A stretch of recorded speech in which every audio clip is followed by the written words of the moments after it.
They say desperation smells like cheap coffee and stale rain.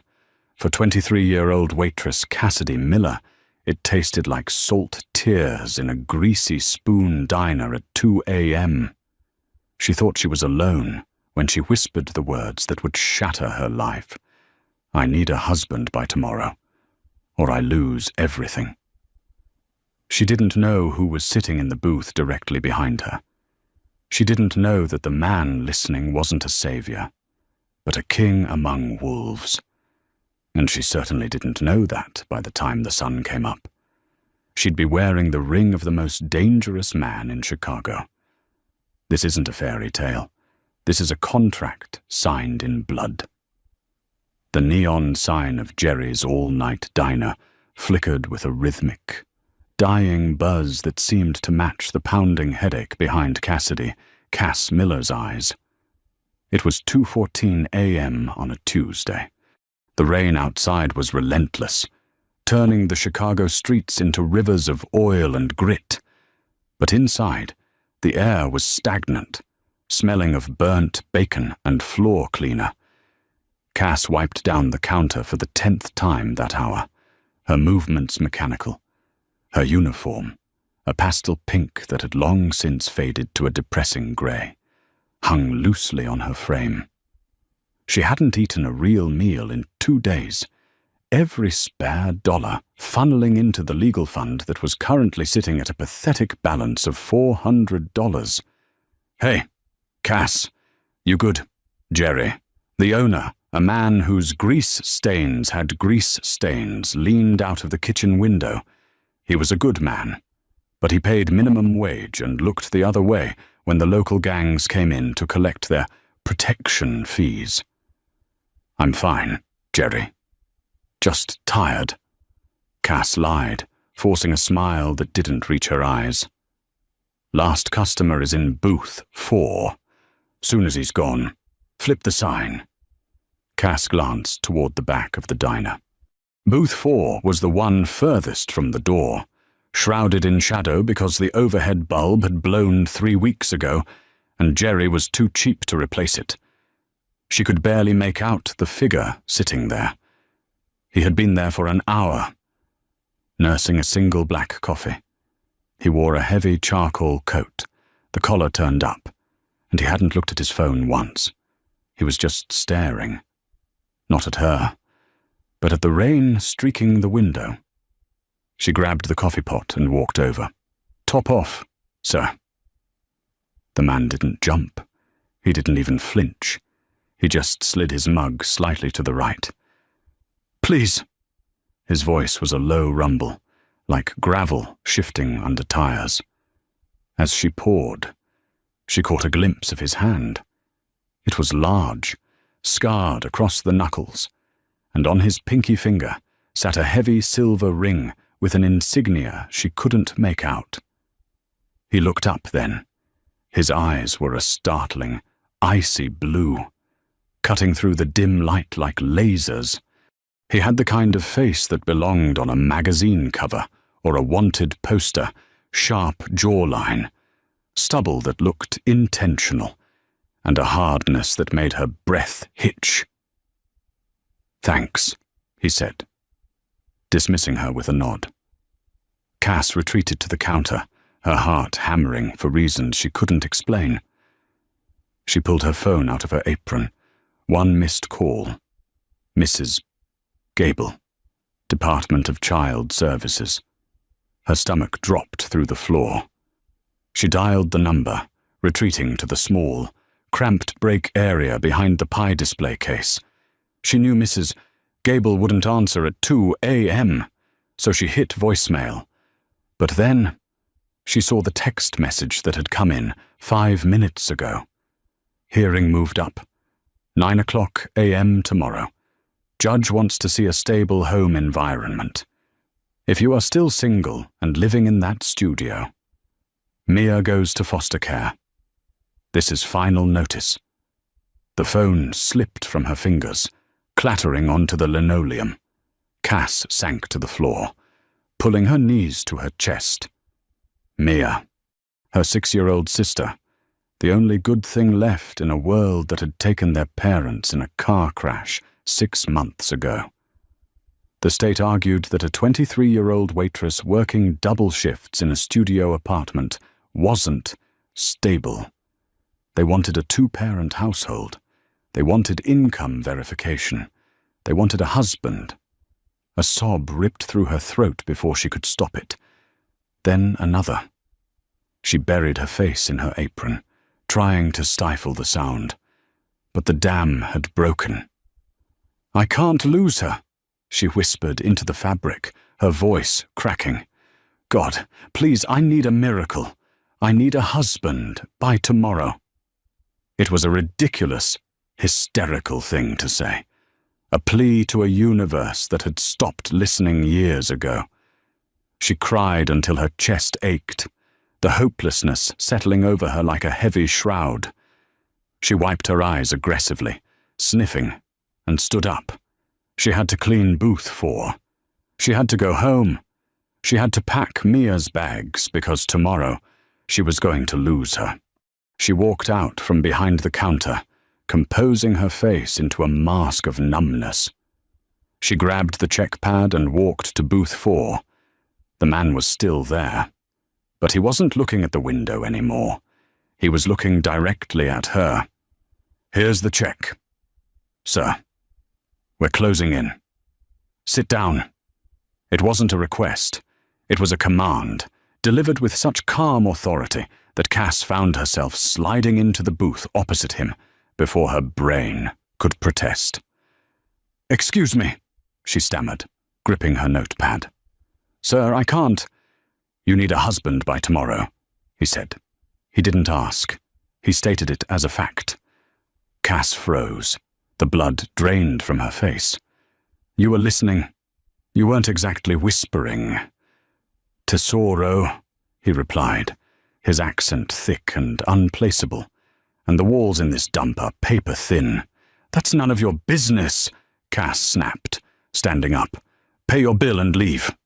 The man reached into his coat pocket. Cass flinched, expecting a gun. Instead, he pulled out a stack of $100 bills thick enough to choke a horse and dropped it on the table. Then, he placed a business card next to it. It was black, with nothing but a phone number embossed in gold.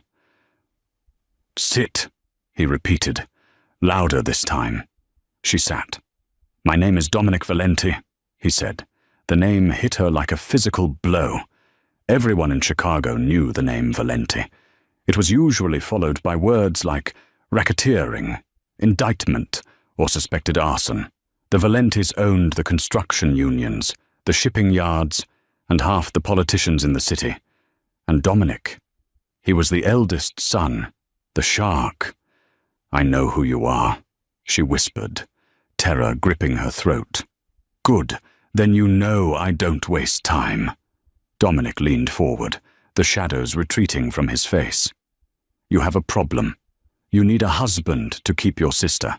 I have a problem. I need a wife to secure a trust fund that my grandfather locked away until my 35th birthday. Which is, coincidentally, tomorrow." Cass stared at him, her mouth slightly open. "You're joking." "Do I look like a man who tells jokes?" He didn't. He looked like a man who signed death warrants while eating breakfast.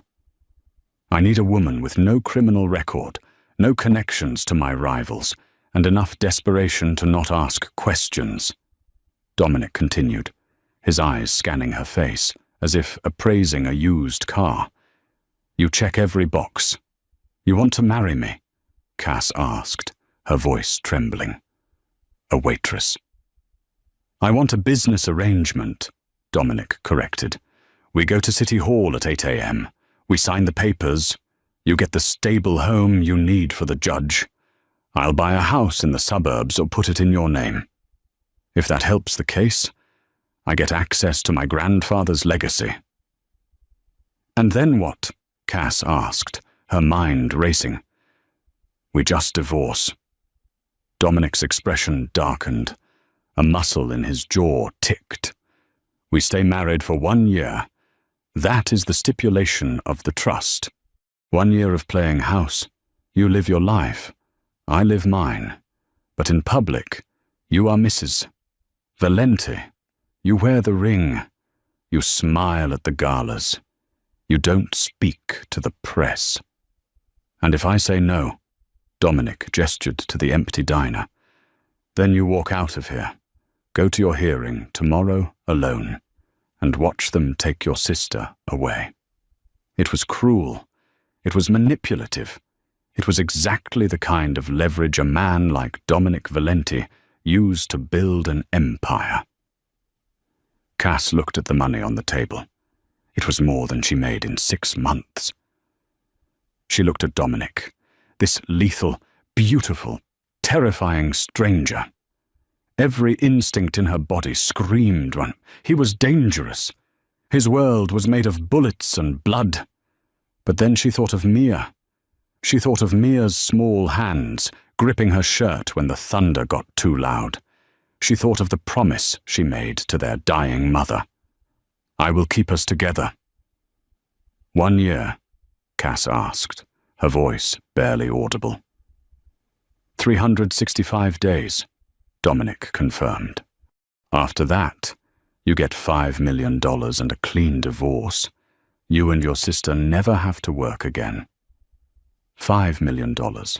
It was an abstract number, like the distance to the moon. Why me? She asked. You could have any model or socialite in the city. Models talk, Dominic said, his gaze dropping to her faded name tag. Socialites have fathers who ask questions. You, Cassidy, you're invisible. And right now, invisible is exactly what I need. He slid the stack of cash toward her. This is for a dress and a lawyer to look over the prenup, though I assure you, it's ironclad. Meet me at the clerk's office on Clark Street at 7:45 a.m. Don't be late. He stood up, towering over the booth. He was massive, easily 6'3". He buttoned his coat, the interaction seemingly over for him. Wait, Cass said, standing up too. How do you know I'll show up? Dominic paused.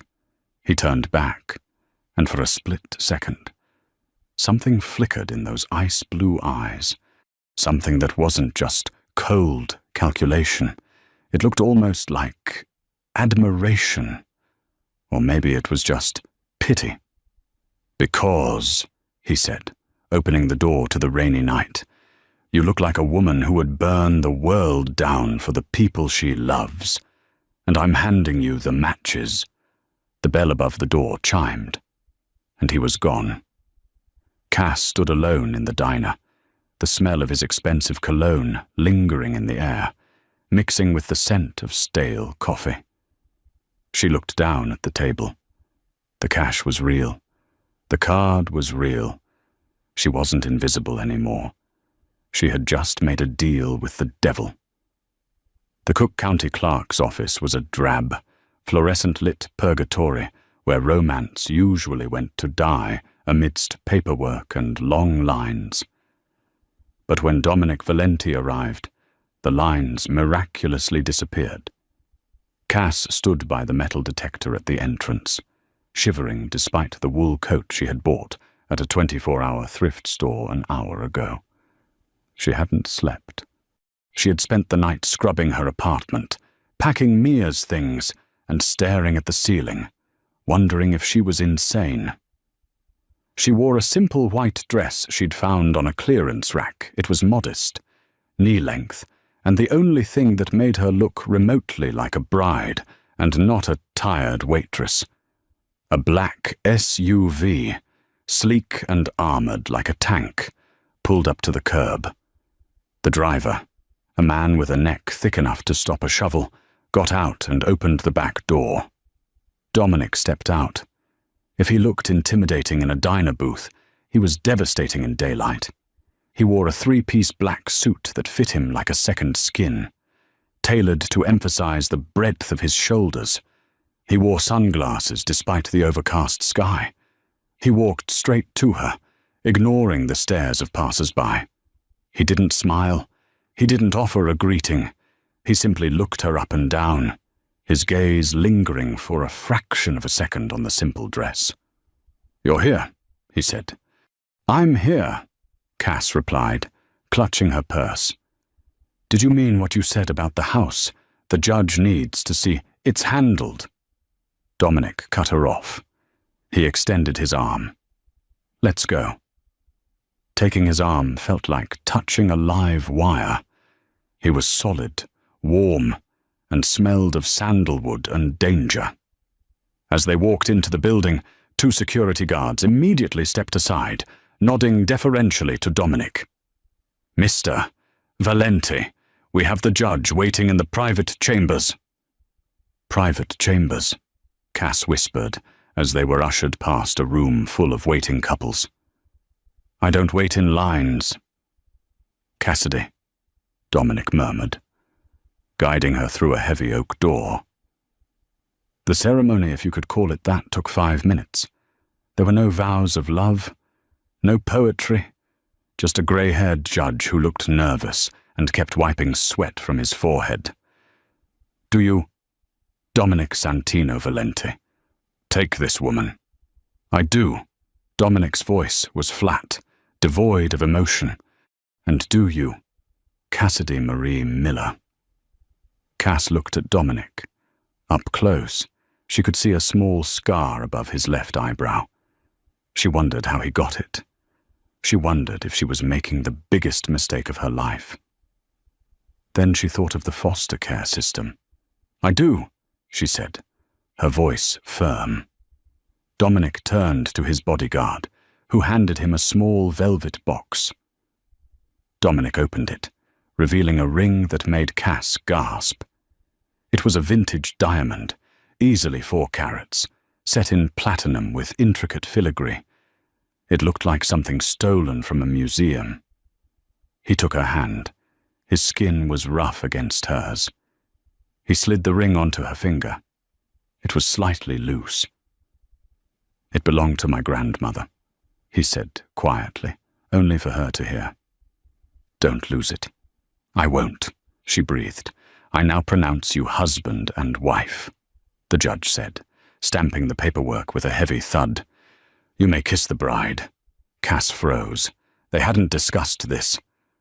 Dominic turned to her. He removed his sunglasses, revealing those piercing eyes. He stepped closer, invading her personal space until she had to tilt her head back to look at him. "Make it look real," he whispered. He placed one hand on the small of her back, pulling her flush against him, and cupped her jaw with the other. His thumb grazed her lower lip, sending a jolt of electricity straight to her toes. Then he kissed her. It wasn't a chaste peck. It was possessive, demanding. His lips were firm and hot, moving against hers with a practiced intensity that made her knees buckle. For a terrifying second, Cass forgot about the contract, the money, and the danger. She just felt him. She melted into him, her hands instinctively clutching the lapels of his suit. He pulled away slowly, his eyes dark.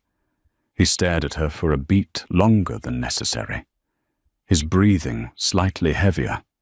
"Good," he said, putting his sunglasses back on. "Let's go get your sister." The drive to the courthouse for the custody hearing was silent. Cass sat in the back of the SUV, the leather seat softer than her bed. Dominic was on his phone, speaking in rapid-fire Italian. She caught words like shipment and Moretti, but she didn't dare ask. When they arrived at the family court, Mrs. Gable was waiting outside the courtroom, checking her watch with a smug expression. She looked up as Cass approached, ready to deliver bad news. Her jaw dropped when she saw who was walking beside Cass. Dominic Valenti walked with the swagger of a man who owned the pavement. He had his hand on Cass's lower back, a protective, claiming gesture. "Mrs. Gable," Cass said, trying to keep her voice steady. "This is my husband, Dominic." Mrs. Gable blinked rapidly. "Husband? Since when the file says you are single?" "As of this morning," Dominic interjected, his voice smooth as silk but sharp as a razor. He handed her the marriage certificate. "We've been keeping it private, but given the circumstances, we decided to make it official for Mia's sake." Mrs. Gable looked at the certificate, then at Dominic, then at the massive diamond on Cass's finger. She looked terrified. Everyone in the city knew not to cross a Valenti. "I see," Mrs. Gable stammered. "Well, Mr. Valenti, your reputation is complicated, but financial stability is a key factor. My wife and I have purchased a home in Lake Forest," Dominic said, signaling his bodyguard to hand over a folder. "Here is the deed. 5 bedrooms. Secure, near the best schools. And here is a bank statement for a trust established in Mia Miller's name this morning. $500,000 for her education." Cass whipped her head around to look at him. He hadn't mentioned a trust for Mia. Mrs. Gable opened the folder. Her eyes widened. The fight went out of her instantly. You couldn't argue with a deed to a mansion and a 6-figure trust fund. "Well," Mrs. Gable said, closing the folder, "it seems circumstances have changed dramatically. If the home visit checks out next week, I see no reason to remove the child." Cass felt tears prick her eyes. She let out a breath she felt like she'd been holding for months. "Thank you." "Don't thank me," Mrs. Gable said, eyeing Dominic nervously. "Just be careful. Ms. Miller, Mrs. Valenti." They walked out of the courthouse an hour later, full custody papers in hand. Cass felt lightheaded.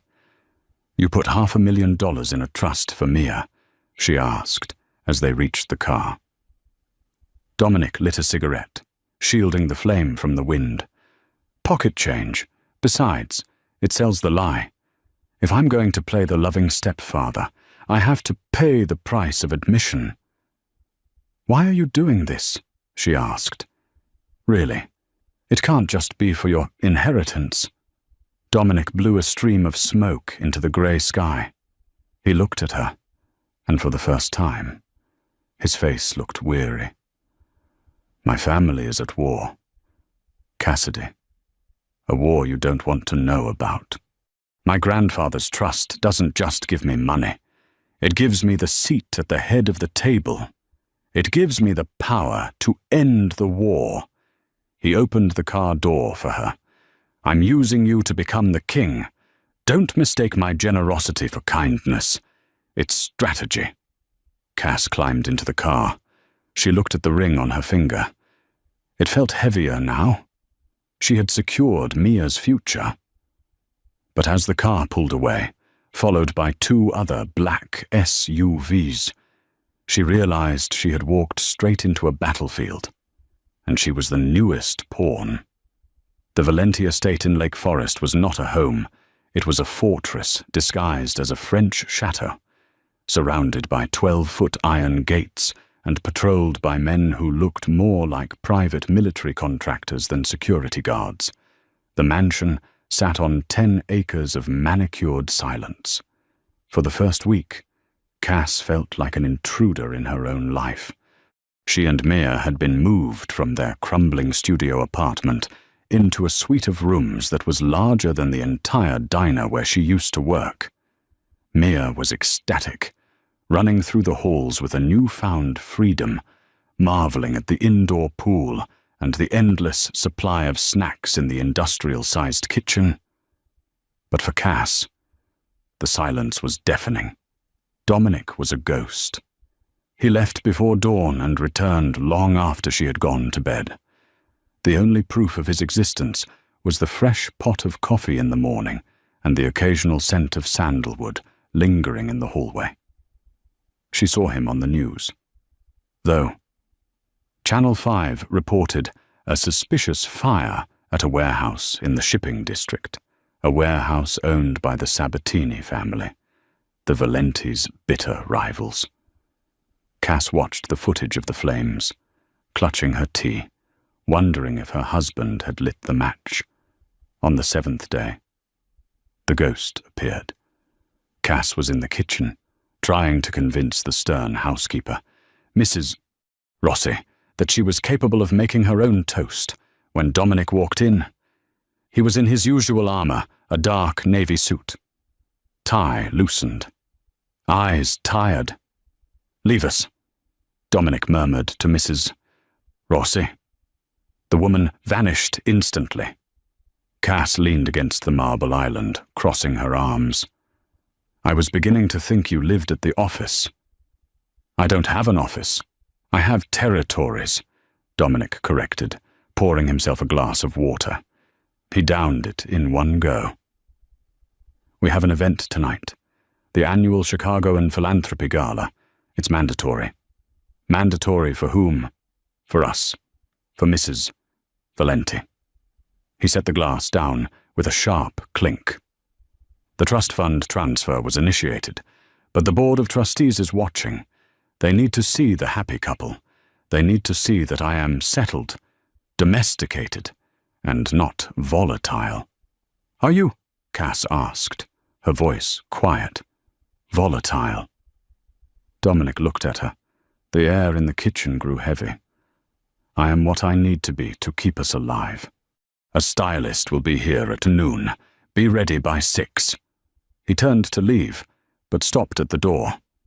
"And Cassidy, wear the red dress they bring you. Black makes you look like a widow, and I don't plan on dying tonight." The stylist, a frantic woman named Chloe, descended upon the house with racks of clothing that cost more than Cass would earn in 10 lifetimes. But Dominic's instruction was clear. The red dress, it was a weapon made of silk, strapless, with a sweetheart neckline and a slit that ran dangerously high up her left thigh. The gown was a deep, blood-red crimson. When Cass looked in the mirror, she didn't recognize the woman staring back. Her hair was swept up in an elegant chignon, her lips painted a matching ruby red. She looked fierce. She looked expensive. She looked like she belonged to Dominic Valenti. When she descended the grand staircase at 6 o'clock, Dominic was waiting at the bottom. He was checking his watch, but he froze when he saw her. His hand dropped to his side.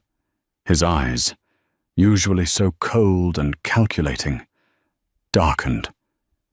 He watched her every step, his gaze tracing the line of her throat, the curve of her waist. For a moment, the air between them crackled with something that wasn't just a business arrangement. It was raw, magnetic hunger. "Well?" Cass asked, her heart hammering against her ribs as she reached the bottom step. "Is it enough to fool the board?" Dominic stepped closer, the scent of his cologne enveloping her. He reached out, his fingers grazing her bare shoulder, sending a shiver down her spine. "You look dangerous, Tesoro," he whispered, his voice rough. "If we aren't careful, you'll start a war all on your own." The gala was held at the Art Institute of Chicago. The room was a sea of tuxedos and designer gowns, filled with the city's elite politicians, judges, CEOs, and the unspoken underworld kings who pulled their strings. When Dominic and Cass entered, the room went silent. It was a tangible drop in volume, heads turning, whispers igniting behind champagne flutes. Dominic placed a possessive hand on the small of her back, guiding her through the crowd like a shark parting a school of fish. "Smile," he murmured in her ear. "They're all waiting for a crack in the facade." Cass smiled until her cheeks hurt. She shook hands with senators who looked at Dominic with fear and at her with pity. She played the part. "Yes, we're so happy. Yes." The house is lovely. No, we haven't set a honeymoon date yet. Dominic is so busy. But the tension shifted when a man approached them near the ice sculpture. He was older than Dominic, with silver hair and a smile that didn't reach his reptilian eyes. He was flanked by two men who were clearly armed under their jackets. "Dominic," the man said, spreading his arms. "And the new bride, I must say, you work fast. I didn't even know you were dating." Dominic's grip on Cass's waist tightened, almost to the point of pain. "Lorenzo, I didn't think you'd show your face after the unfortunate electrical fire at your warehouse this week." Lorenzo Sabatini, the rival Don. Lorenzo laughed, a dry, rasping sound. "Insurance covers fires, Dominic, but it doesn't cover broken hearts."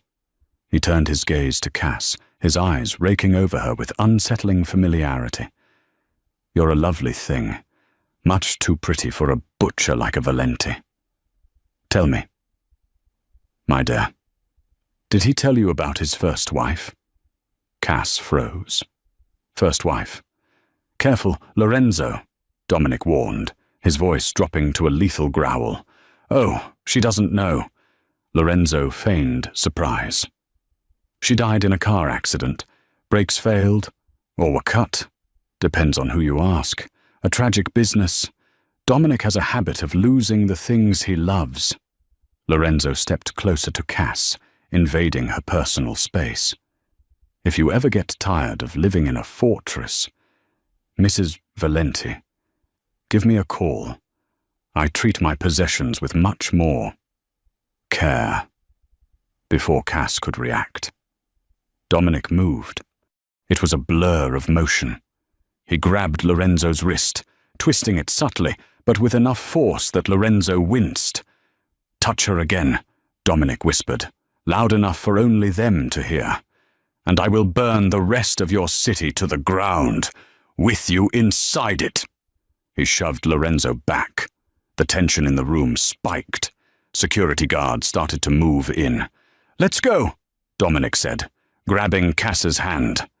He didn't wait for goodbyes. He dragged her toward the exit, his body radiating fury. "Dominic, wait!" Cass gasped as he pulled her out into the cool night air. "What did he mean? Your first wife. You never told me. Get in the car!" Dominic roared, shoving her into the waiting SUV. He climbed in after her, slamming the door. "Drive!" he barked at the driver. As the car peeled away from the curb, Cass turned to him, anger overriding her fear. "You lied to me. You said I was safe. You said this was just business. That man, he threatened me. And who was his wife? Was she murdered?" Dominic stared out the window. His jaw clenched so hard, a vein throbbed in his temple. She wasn't murdered. Cassidy. She was collateral damage, just like you will be if you don't shut up and let me think. "I am not collateral damage," Cass yelled. "I am your wife, even if it's fake. I am the one wearing the target." "You think this is fake?" Dominic turned on her, his eyes blazing. "The paper is real. The ring is real. The target is real. Lorenzo wasn't flirting with you. Cassidy, he was marking you. He was telling me that he knows my weak point." "Me," Cass breathed. "I'm your weak point. We've known each other for a week." "It doesn't matter," Dominic said, his voice dropping, sounding suddenly exhausted. "You are a Valenti now. And in my world, that means you are hunted." Suddenly, the driver shouted, "Boss 2 bogies, coming up fast on the rear. No plates." Dominic cursed. He reached under his seat and pulled out a submachine gun. "Get down," he shouted at Cass. And then the back window shattered. The sound of gunfire inside a closed vehicle was deafening. Cass screamed, throwing herself onto the floor of the SUV as glass rained down on her red dress. The car swerved violently, tires screeching against the asphalt. Matteo evasive maneuvers get us to the safe house, Dominic yelled, leaning over the seat to return fire through the shattered rear window. The tat-tat-tat of his weapon vibrated through the floorboards against Cass's cheek. The car slammed into something another car and spun. Cass was thrown against the door panel, her head cracking against the leather. The world spun. Hold on. Dominic's hand was on her neck, pushing her down, shielding her body with his own. A massive impact shook the SUV from the side. Metal crunched.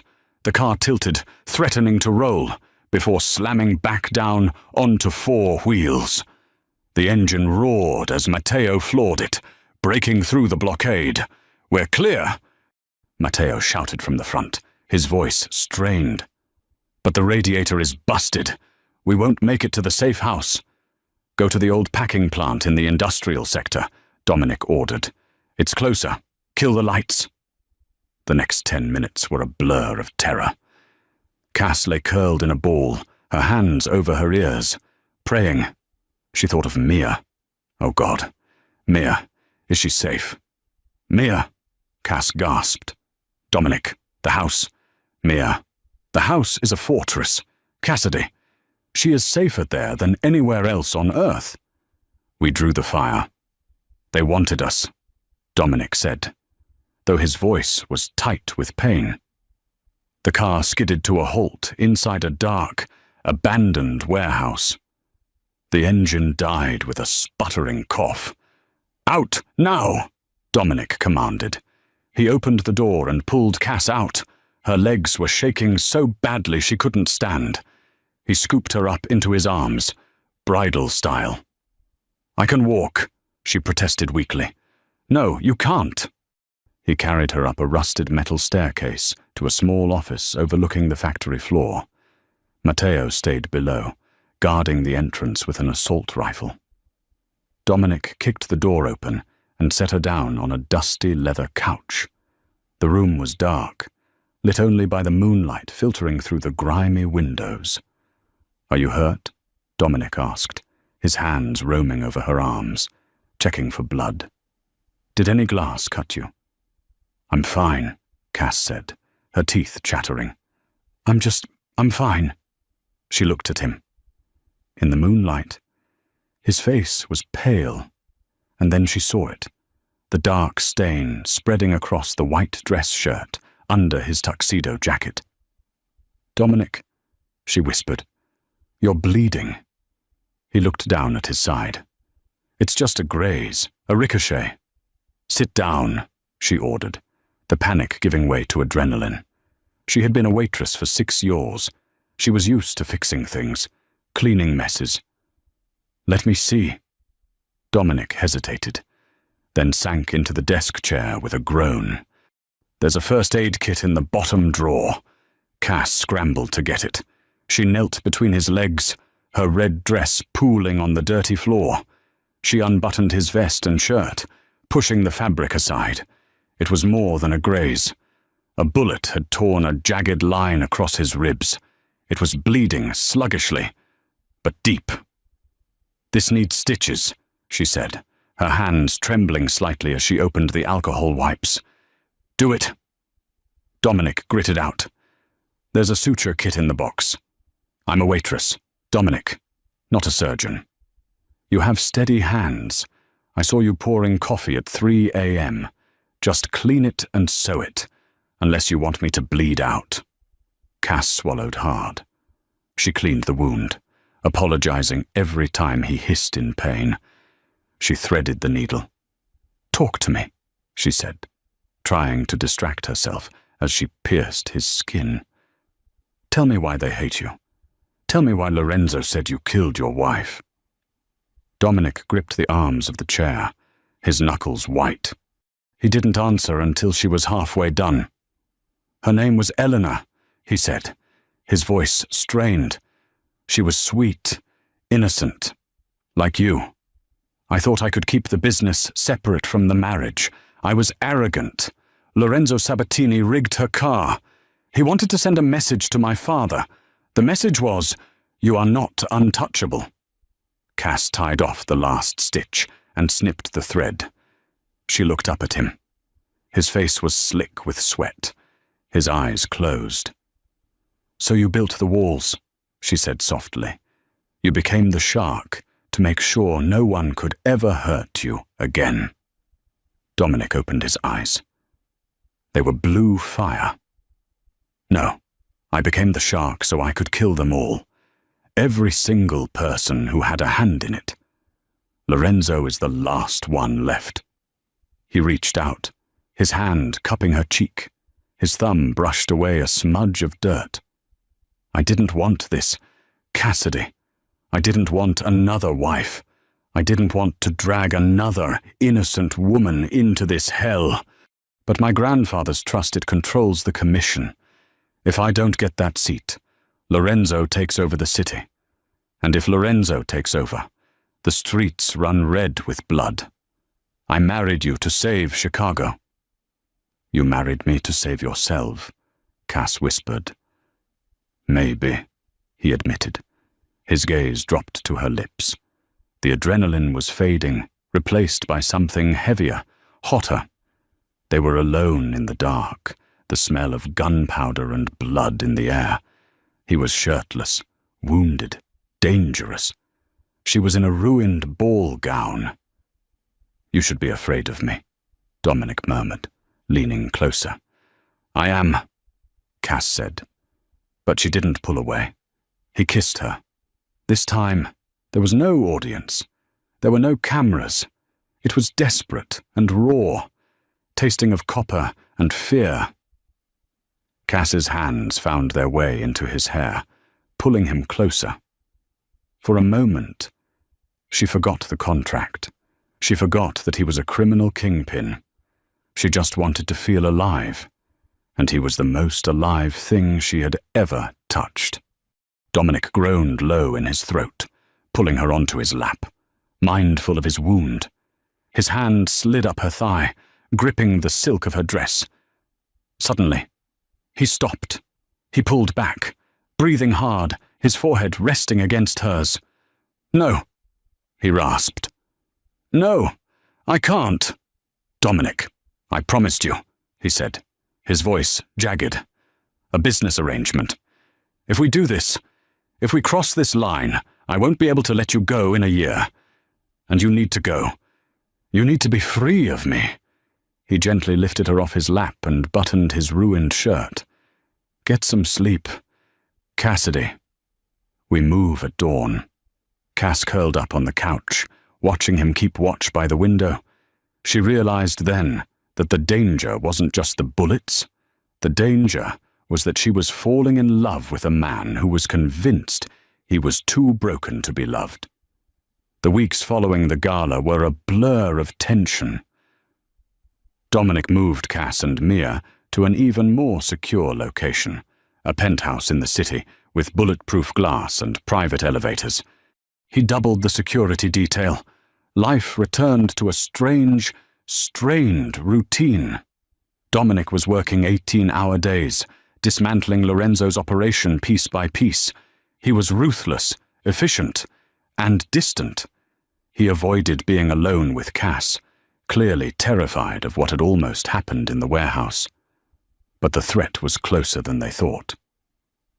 It was a Tuesday afternoon. Cass was helping Mia with a drawing at the kitchen table. Mia was drawing their castle. "Why did you draw the angry man?" Mia, Cass asked, pointing to a figure in the corner of the paper, drawn in black crayon. "That's the man who watches us," Mia said. Not looking up, Cass froze. "The security guard's Matteo?" "No." Mia shook her head. "The man who talks on the phone in the garage. He says bad words. He says Dominic is going to fall." Cass's blood ran cold. "Mia, who? Which man?" Mia pointed to the kitchen door. Just then, a man walked in. It was Uncle Sal. Salvatore Valenti, Dominic's uncle, was the family consigliere. He was a jovial, rotund man who always brought Mia candy. He was Dominic's most trusted advisor. "Hey, Princess," Sal beamed. "Walking in. Cassidy, darling, just stopped by to drop off some files for Dom." Cass stared at him. Her heart was pounding so hard she thought he could hear it. "He says Dominic is going to fall." "Sal," Cass said, forcing a smile. "Coffee." "Love some." As Sal turned to the coffee machine, Cass saw his phone buzz on the counter. A text message popped up on the lock screen. "Package ready. Tonight. The docks. L.S. L.S. Lorenzo Sabatini." The room spun. Uncle Sal was the leak. He was the one feeding information to Lorenzo. He was the reason they were ambushed at the gala. Cass knew she had to act, but she couldn't let Sal know she knew. She poured the coffee with shaking hands. "Actually, Sal," she said, checking her watch, "I have to run. I promised to take Mia to the dentist." "Oh, I didn't see it on the schedule," Sal said, his eyes narrowing slightly. "Matteo is downstairs. He'll drive you." "No," she said too quickly. Then she softened her tone. "I mean, we're just taking a cab. It's close. I want to feel normal for a bit." Sal studied her. For a second, the jovial uncle mask slipped, revealing the cold calculation of a mobster. Then he smiled. "Of course. Be safe." Cass grabbed Mia and ran. Once they were in the elevator, she called Dominic, straight to voicemail. She called Matteo, voicemail. She hailed a cab. "Where to, lady?" Cass's mind raced. She couldn't go to Dominic's office. Sal might have men there. She couldn't go back to the diner. She had to get Mia safe, then warn Dominic. The police station? No, the Valentis owned the police. The airport? Too obvious. "Drive," she told the cabbie. "Just drive north." She texted, "Dominic, Sal is the traitor. He's working with Lorenzo. Do not go to the docks." She hit send. 10 seconds later, her phone rang. It wasn't Dominic. It was an unknown number. She answered, her hand trembling. "Hello." "Mrs. Valenti." A smooth, reptilian voice purred. It was Lorenzo. "I see you've figured out our little puzzle. Clever girl." "Leave us alone," Cass hissed. "I'm afraid I can't do that. You see, your husband is currently walking into a trap at the shipyard, a trap set by his beloved Uncle Sal. He's going to die tonight. Cassidy, unless what? Unless you come to me. Trade yourself for him. The shark for the wife. A romantic gesture. Don't you think?" Cass looked at Mia, who was playing with her doll in the back seat, oblivious to the fact that her sister was negotiating their lives. "If I come," Cass said, tears streaming down her face, "you let Dominic go and you leave Mia out of this. You have my word, and as a businessman, my word is bond." Cass knew he was lying, but she also knew Dominic would walk into an ambush and die if she didn't intervene. She had to buy time. "Where?" she asked. "Warehouse 4. The same one you escaped from. Fitting, isn't it?" Cass hung up. She looked at the cab driver. "Stop here." They were in front of a public library. She turned to Mia. "Mia, listen to me. You are going to go into this library. You are going to find the librarian. Mrs. Higgins, she's nice. Remember we met her. You tell her your name, and you tell her to call Mrs. Gable from Social Services. You stay with her. Do not leave with anyone but me or Dominic. Do you understand? Cass, you're scaring me." Mia whimpered. "I know, baby. I know. But I need you to be brave, like a princess in a tower. Can you do that?" Mia nodded, tears in her eyes. Cass watched Mia run into the library. She waited until she saw the security guard inside approach her. Mia was safe. Cass took a deep breath. She looked at her wedding ring. The heavy diamond glinted in the afternoon sun. "Okay," she whispered to the empty cab. "Let's go to the warehouse." She wasn't a waitress anymore. She was Mrs. Valenti, and she was going to burn the world down to save her husband. The warehouse district was a graveyard of industry, smelling of wet concrete and rust. Cass paid the cab driver with the last of the cash Dominic had given her a lifetime ago, it seemed. She pushed open the corrugated metal door of Warehouse 4, a sliver of yellow light spilling onto the rain-slicked pavement. The interior was vast. In the center, illuminated by harsh industrial lights, sat Lorenzo Sabatini. To his right stood Uncle Sal, sweating profusely. Flanking them were 4 armed guards. "Mrs. Valenti," Lorenzo purred, his voice echoing. "Punctual. Coming here without your husband's dog's bold, or stupid." Cass walked forward, hands visible. "Where is he? You said you'd let him go if I came." Lorenzo laughed. "Dominic isn't here yet, but he's on his way. He's tracking your phone, isn't he? You led him right to the slaughter." Cass's blood ran cold. She hadn't saved him. She had baited the hook. She looked at Sal, betrayal stinging her eyes. "Sal, how could you? He's your blood." "Trust doesn't pay the debts, Cassidy," Sal mumbled, refusing to meet her gaze. "Dominic, he's out of control. Lorenzo offered a way out." "You sold your nephew for poker chips," she spat. Lorenzo stood up, pulling a silver pistol from his jacket. "Enough family drama. When Dominic walks through that door, my men will end this." He stepped toward Cass, reaching out to touch her hair. "Ashamed to waste you. Maybe I'll keep you as a souvenir." "Don't touch her." The voice was low, lethal, and vibrated through the floorboards. The main bay door at the far end of the warehouse began to rise. Rain lashed against the concrete floor as the gap widened. Silhouetted against the stormy Chicago skyline stood Dominic Valenti. He was alone. No backup, just a man in a black trench coat. "Shoot him!" Sal screamed, his voice cracking. "Kill him now!" The 4 guards raised their rifles. Click! The sound of metal on metal echoed through the silence. The guards pulled their triggers, but nothing happened. No gunfire, just the hollow click of empty chambers. Dominic walked forward. "You should check your payroll, Lorenzo. My men pay your guards double what you do, and they pay them to forget to load their weapons." Lorenzo's eyes widened in horror. His guards dropped their useless rifles and backed into the shadows. Bought and paid for. "Traitors!" Lorenzo screamed. He raised his silver pistol, the only loaded weapon left, and aimed it at Dominic. "No!"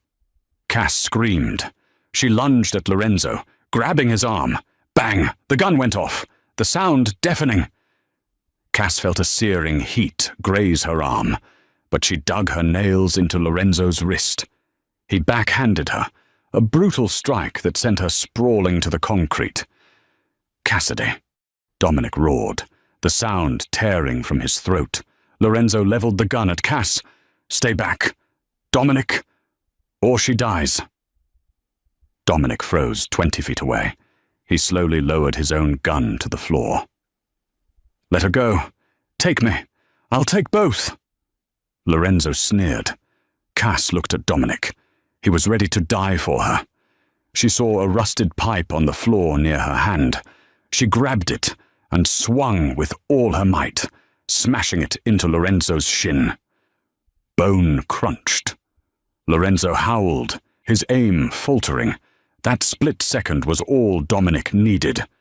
He charged, tackling Lorenzo with the force of a freight train. They crashed into the table, the gun skittering away. Dominic pinned Lorenzo to the ground and rained down punches, brutal, efficient blows fueled by years of rage. This is for Eleanor, thud. This is for my father, thud. And this is for my wife. He landed a final blow that left Lorenzo unconscious. Dominic stood up, chest heaving, knuckles bloody. He turned to Sal. Uncle Sal had scrambled to pick up the silver pistol. He pointed it at Dominic with shaking hands. "Stay back. Dom, I had to do it." Dominic looked at his uncle with profound sadness. "You want respect? Sal, take it. Shoot me. Become the Don. But know this the moment you pull that trigger. You lose the only family you have left." Sal's hand shook violently. He looked at Dominic, then at the unconscious Lorenzo. With a sob, he dropped the gun and fell to his knees. "I'm sorry." "Dom?" Dominic walked over and placed a hand on his shoulder. "Matteo is outside. He will take you to the airport. You have a one-way ticket to Sicily. If you ever set foot in Chicago again, I will kill you myself." Sal nodded frantically and ran into the rain. Dominic rushed to Cass, falling to his knees to inspect her bleeding arm. "He shot you. God, Cassidy, I'm so sorry." "It's just a scratch." She winced. "Dominic, you came." "Sure. I would have burned the city down to find you," he choked out, pulling her into his arms. "Why did you risk it?" "Because," Cass whispered, looking into his eyes. "I need a husband by tomorrow, remember." Dominic let out a broken laugh, resting his forehead against hers. "You're crazy. I learned from the best."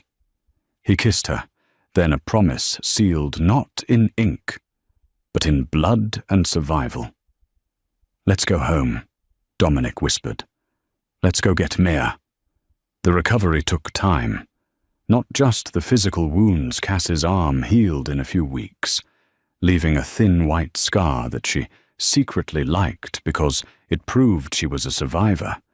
But the emotional ones, the power vacuum left by Lorenzo's disappearance. He was currently serving life in a maximum security prison after an anonymous tip about his operations led the FBI to his doorstep, meant Dominic was busy. But he was different now. The darkness that had clung to him like a second skin had lifted. He delegated more. He came home for dinner, 3 months after the warehouse incident. Cass sat in the garden of the Lake Forest estate. It was spring now. The flowers were blooming, and Mia was playing on the new swing set Dominic had built with his own hands, albeit while swearing in Italian the entire time. Cass watched her sister laugh, a sound that healed the cracks in her own heart. "Penny for your thoughts." Dominic walked onto the patio. He was holding 2 glasses of lemonade. He wasn't wearing a suit. He wore jeans and a white t-shirt. He looked younger, lighter. He handed her a glass and sat down next to her on the bench. "I was just thinking," Cass said, taking a sip, "about dates. Dates. Specifically, tomorrow's date." Dominic froze. He set his glass down. "Ah, right, tomorrow." Tomorrow marked exactly 365 days since they had met in the diner, since the contract was signed. "According to the prenuptial agreement," Dominic said, his voice turning formal, stiff. "Tomorrow is the dissolution date. The trust fund is fully vested in my name. The conditions have been met. You are free to go." Cass looked at him. He was staring at the grass, refusing to meet her eyes. His jaw was clenched. "And the money will?" she asked. "The 5 million. It's already in your account," he said. "Transferred this morning. Plus the deed to this house. It's yours. I'll move back to the city penthouse. You and Mia should stay here. It's better for her school." He stood up abruptly. "I should go. I have a meeting with the union reps." He turned to walk away. He was letting her go. He was honoring the deal, even though it was breaking him. She could see it in the slope of his shoulders. "Dominic Valenti," Cass shouted. He stopped, but didn't turn around. Cass stood up and walked over to him. She reached into her pocket and pulled out a folded piece of paper. The original contract, the one she had signed with trembling hands in his lawyer's office a year ago. She walked around to face him. He looked miserable. "You're firing me?" she asked. "I'm fulfilling the agreement," he rasped. "You wanted safety. You wanted money. You have it. You don't need a dangerous man in your life anymore. Cassidy, you deserve sunlight. Not shadows?" "You idiot," she said affectionately. She held up the contract, and then, with a sharp rip, she tore it in half, then in quarters. She let the pieces flutter to the grass like confetti. Dominic stared at the paper, then at her, his eyes widening. "What are you doing?" "I'm voiding the contract," she said. "I don't want the $5 million, and I don't want a divorce." "Cassidy, be reasonable. I am." "You are the man who put a trust fund in my sister's name before you even knew me," she interrupted. "You are the man who took a bullet for me. You are the man who builds swing sets and hates every minute of it, but does it anyway because Mia asked." She stepped closer, grabbing the lapels of his t-shirt. "I don't need a husband by tomorrow. Dominic, I already have one, and I intend to keep him, unless you don't want me." Dominic let out a groan and pulled her against him, burying his face in her hair. "Want you, Dio? Cassidy, I haven't been able to breathe without you for 6 months. I love you. I love you so much it terrifies me." "Good," she whispered against his chest. "Then show me." He lifted her face and kissed her. It was a kiss of relief, of joy, of a future that wasn't written in blood or contracts, but in choice. "Ew, are you guys kissing again?" Mia's voice rang out from the swing set. Dominic broke the kiss, laughing, a genuine, deep laugh that rumbled in his chest. He kept his arm around Cass's waist and turned to look at the little girl who had started it all. "Yes. Piccola, we are," Dominic called back. "Get used to it." He looked down at Cass, his eyes shining. "So, Mrs. Valenti, what are we going to do with the rest of our lives?" Cass smiled, resting her head on his shoulder. "I don't know, but I think we should start by replacing those drapes in the living room. They're hideous." Dominic groaned. "I picked those out." "Exactly." The sun set over the estate, casting long golden shadows across the lawn. The fortress had become a home. The waitress had become a queen, and the shark. He had finally found the one thing worth fighting for that didn't require a gun. He had found peace. And that is the story of Cassidy and Dominic, from a desperate plea in a diner to a love that survived bullets and betrayal. They proved that sometimes the most dangerous risks are the ones we take with our hearts. It turns out, Cassidy didn't just save her sister that night. She saved the soul of a man who thought he was beyond redemption. If you enjoyed this story of high-stakes romance and twists, please smash that like button. It really helps the channel grow. Don't forget to subscribe and hit the notification bell so you never miss a new story. And tell me in the comments, would you have signed that contract for $5 million? Thanks for watching, and I'll see you in the next video.